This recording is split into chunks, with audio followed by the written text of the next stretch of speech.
Welcome. My name is Lee Hopkins. My pronouns are he, him, his, and you're listening to the Patterns of Possibility podcast. In this episode, I'm going to explain the concept of the beat. I'm going to tell you what it means and how it relates to you. This episode is going to be pretty heavy with terminology and just understanding the concept, and I don't want to overwhelm you. So in the next episode, we're going to talk about how you can apply it. In this episode, just get the concept.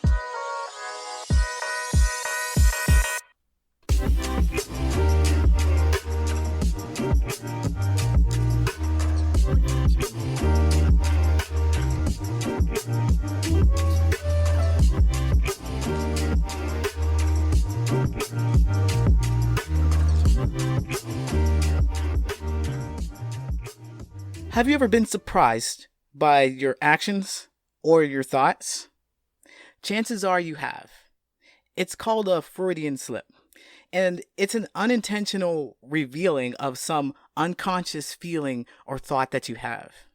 The worst example that I can give is you calling out someone else's name in a night of heated passion with your current partner. Ooh, that's not good. Not only are you surprised, but so is your partner. If you were on beat, you wouldn't be surprised. In fact, that's very likely not to happen. Let me tell you why. Psychologists have figured out that you, as a conscious human being, do these 4 things. You believe, you emote, you act, you think. Psychologists have also figured out that your beliefs, emotions, actions, and thoughts all appear together. Now, it depends on which paper you're reading or which book you're diving into, but you'll see different terminology for them. You may see a thought called the cognition, or you might see the belief and the thought interchanged, but we could all agree that they appear together. And the reason why they appear together is not a coincidence. They are interconnected and they influence each other. They appear in every situation, every moment of every day. Sometimes you just don't know that they're there, and that's why we have Freudian slips. But your beliefs, emotions, actions, and thoughts, the B.E.A.T is an acronym for that. It spells out your essence. It spells out who you are in any given situation. Now, if you're on beat, you are aware of your beliefs, emotions, actions, and thoughts in any given situation. When you're on beat, you're in sync. That means you see your naked consciousness. You are absolutely, completely aware. You're not going to do anything that surprises you. You might surprise your poor partner, but you won't be surprised. And it's advantageous to know more about you. It's advantageous to know who you are because you become more authentic. So you don't waste your time or spend energy doing things that you know that you are not going to like. Sometimes we do that. Sometimes we do it subconsciously, right? So if you've ever been in a relationship or you went on a date and you pretended to like all the things, and then you get into a relationship and 6 months later, you all of a sudden are a different person to your partner. They're like, you liked this before? Well, I never liked it. I was just pretending. Wow, that's really frustrating, and it's a mess for both of you, and you're a poor partner. So these, and also seemingly benign things, like I know that I love pickles, and I can't be with anybody who doesn't like pickles. Simple, benign thing, yes, but I am very passionate about this thing, and I know that it's non-compromisable, and I won't pretend. Now, pickles are silly, right? I mentioned such a seemingly benign thing, but that's how big conflicts start. They start with little things, little beliefs, little thoughts in our head that's telling us day after day, I don't like this. I don't want to do this. I want to be this. I'd rather be here. I want something else in my life, until they come out as an emotion or as an action, and it destroys everything that you've built because you didn't want it in the first place.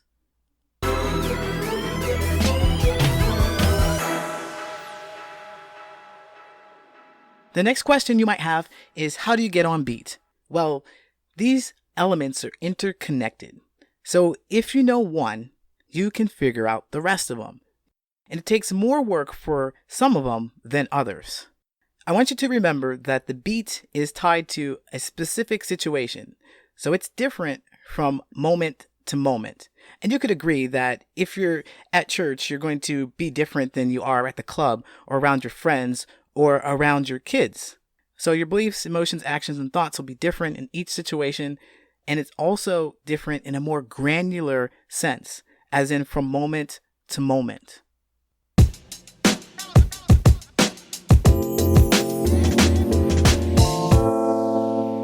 There's also significance in the spelling of the word beat. Belief, emotion, action, thought, B.E.A.T. There's significance in the way it's spelled.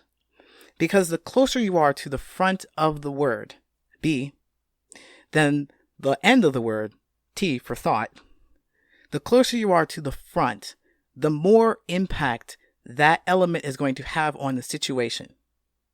What I'm saying is that your belief rules. Your belief influences your emotions, actions, and thoughts. Like if you know the belief, you would have a really good idea of what the emotion, action, and thoughts are going to be. Your emotions, they're powerful too. They can get you to act. Let's take a little closer look at each element.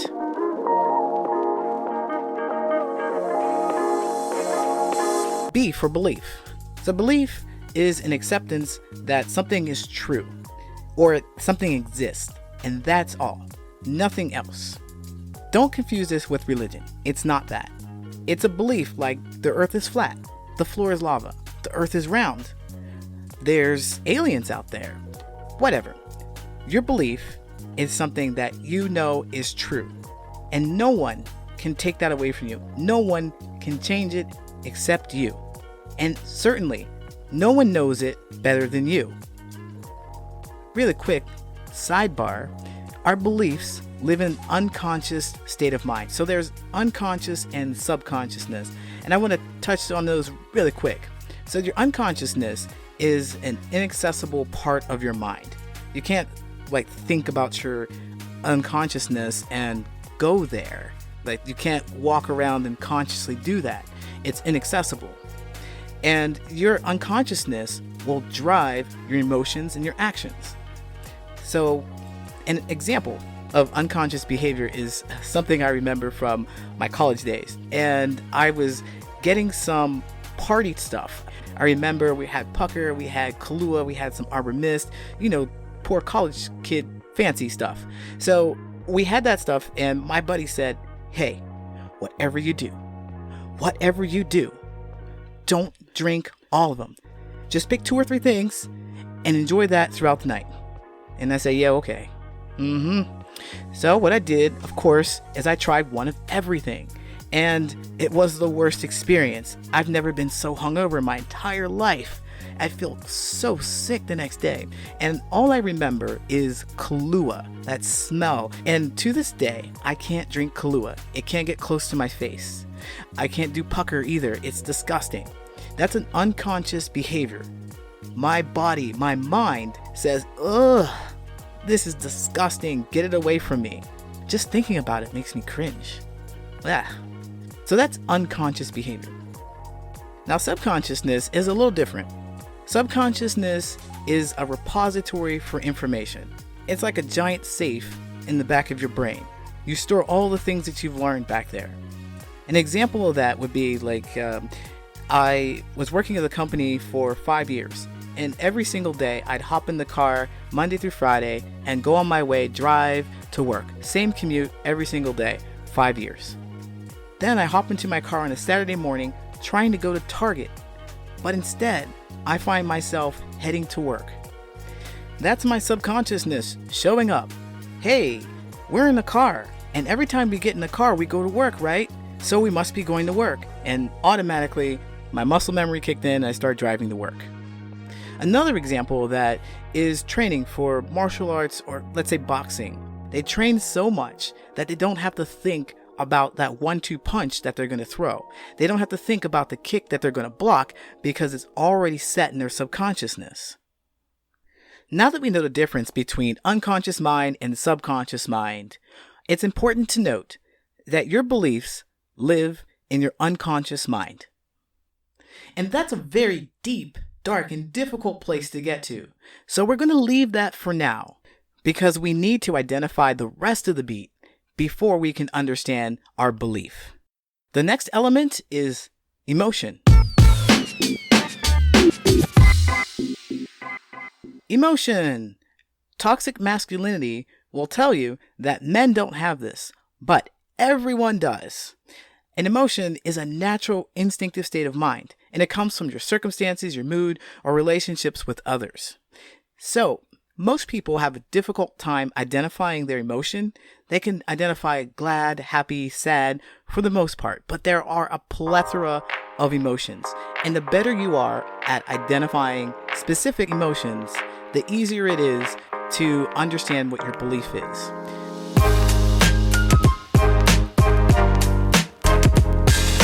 A for action. An action is the process of doing something to achieve a goal. And your actions are driven by your emotions. We surprise ourselves with some kind of action we didn't think we could do when a strong, intense emotion comes along. Take fear, for example. If you're a little scared, you're probably not going to do anything that you wouldn't expect. But if you're terrified, you can almost guarantee that you're going to do something that might change your life. Let's take a look at this example. Let's say you and your friend are running, you're in a forest and you're running from Smokey the Bear. He's chasing you, you and your friend are neck and neck, and you're running, you're panting, you're sweating, and you're absolutely terrified, and so is your friend, and you're just, and your friend starts to pass you. So you reach out and you grab him by the neck, by the back of his coat, and you pull down, and you keep running. Wow. In normal circumstances, there's no way you'd ever want to do anything like that, right? That's your best friend that you just gave up for bear food. But in this state of mind, this emotion overpowered, and you act.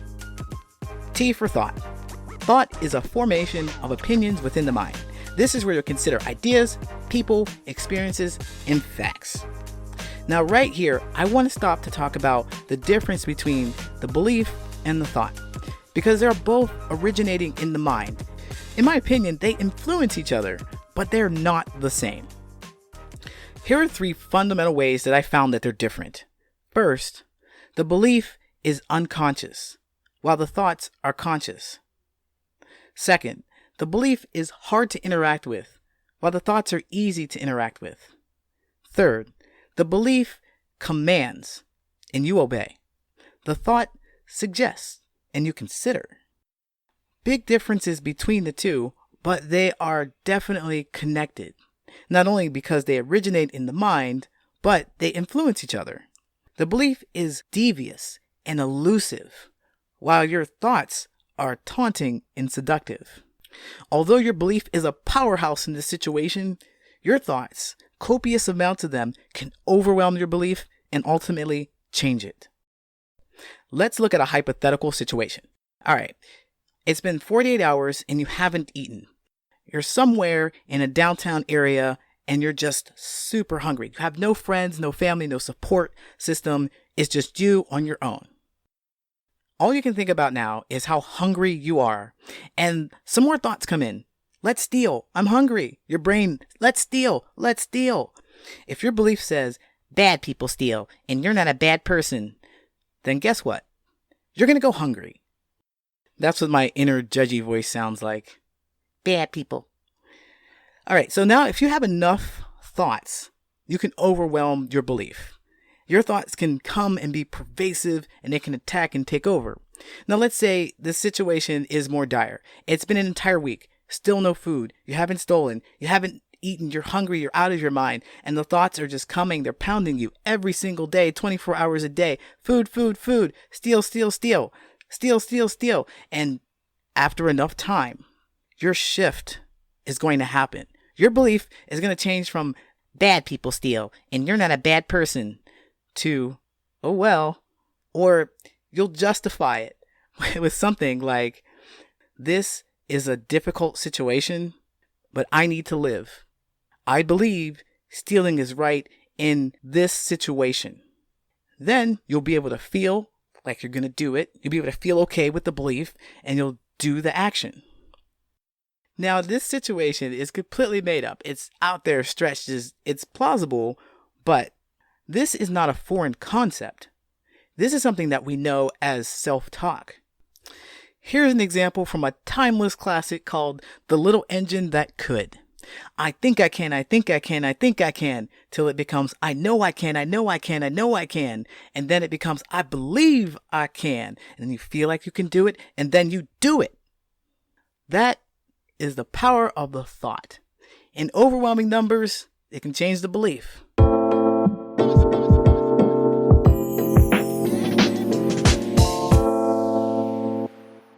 This seems like a really good place to stop. We covered a lot of great information today. We talked about the concept of the B.E.A.T, beliefs, emotions, actions, and thoughts, and why they're connected and how they're connected. And we also talked about how it relates to you. It's your essence. It tells you how you appear in the world, and that's whether you acknowledge it or not. That's how it's going to show up. And when you're on beat and in sync, that means all of your beliefs, emotions, actions, and thoughts all line up. You will see your naked consciousness, which really means that you'll be able to see and acknowledge your true self. And this allows you to live a life that is more fulfilled.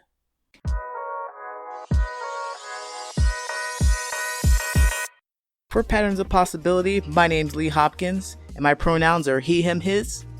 You can find me at patternsofpossibility.com, or you can reach out to me on Instagram. And remember, where there's a pattern, there's a possibility.